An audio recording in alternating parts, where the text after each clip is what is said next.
തൃശൂർ കയ്പമംഗലത്ത് ആന ഇടഞ്ഞു. 3 പീടിക ബീച്ച് കോഴിപ്പടമ്പിൽ ശ്രീധർമ്മശാസ്താ ക്ഷേത്രത്തിലെ ഉത്സവത്തിനായി കൊണ്ടുവന്ന പീച്ചിയിൽ ശിവൻകുട്ടി എന്ന ആനയാണ് ഇടഞ്ഞത്. ഇന്ന് വൈകിട്ട് 4 മണിയോടെയായിരുന്നു സംഭവം. ആ ദൃശ്യങ്ങളാണ് പ്രേക്ഷകർ കാണുന്നത്. ആനയെ തളഞ്ചിട്ടുണ്ട്, അധികം പ്രശ്നം ഉണ്ടാക്കാതെ. നമ്മൾ എറണാകുളത്ത് കൊച്ചിയിലൊക്കെ നടന്നതുപോലെ അത്രയും പ്രശ്നമൊന്നുമുണ്ട്, ഇടക്കൊച്ചിയിലൊക്കെ ഉണ്ടായതുപോലെ ഒന്നും ഉണ്ടായില്ല. അത് തളച്ചു. സൂരജ് സജി വിവരങ്ങൾ നൽകും. സൂരജ്, അധികം പ്രശ്നം ഉണ്ടാകുന്നതിന് മുമ്പ് ആനയെ തളച്ചു പാപ്പാന്മാരല്ലേ?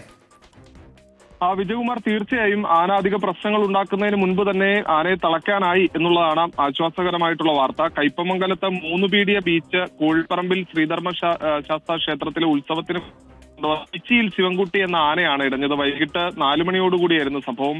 ഈ എഴുന്നള്ളിപ്പ് ആരംഭിക്കുന്നതിന് മുൻപായി ആനയെ സമീപത്തെ കുളത്തിലെത്തിച്ച് കുളിപ്പിച്ച് ഇതൊക്കെ കഴിഞ്ഞ് ആനയെ തിരിച്ച് ഈ ക്ഷേത്രത്തിലേക്ക് എത്തിക്കുകയായിരുന്നു. ഈ ക്ഷേത്രത്തിന് സമീപത്തെത്തിയ ആനയാണ് പിന്നീട് ഈ വഴിയിലൂടെ ക്ഷേത്രത്തിന് സമീപത്തുള്ള റോഡിലൂടെ ഇടഞ്ഞോടുകയായിരുന്നു. കുറച്ചു ദൂരം ആന ഓടി എന്നുള്ളതാണ് പറയുന്നത്. പിന്നീട് പാപ്പാന്മാർ തന്നെ ആനയെ തളയ്ക്കുകയായിരുന്നു.